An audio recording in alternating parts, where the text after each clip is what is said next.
apa-apa.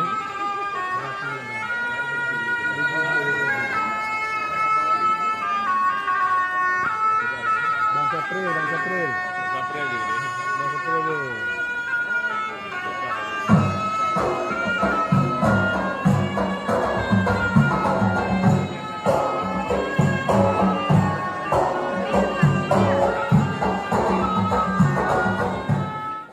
Akan ada penandatanganan Jalan dari sini sampai dengan Rumah Tengah, pemandangannya destinasi.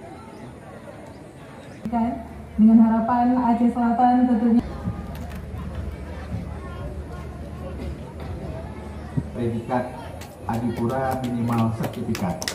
Insya Allah sama-sama mohon dukungannya Bapak dan Ibu sekalian beserta.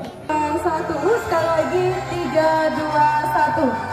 Terima kasih, kami persilakan kembali ke tempat untuk penerima penghargaan pengelolaan sampah dan juga PJ Sekda tetap di tempat didampingi DLHK Provinsi. Dilanjutkan dengan penyerahan penghargaan proper periode tahun 2022-2023 peringkat emas atas panggung orasi yang telah disampaikan oleh Sri Kandi Kabupaten Aceh Selatan, oleh Ibu PJ Ketua TPPKK, oleh Ibu Mahkamah Syariah, Ketua DWP, dan juga pegiat persampahan Ibu Rama Herawati. Semoga apa yang beliau sampaikan tadi juga dapat membantu membawa perubahan ke arah yang lebih baik untuk Aceh Selatan.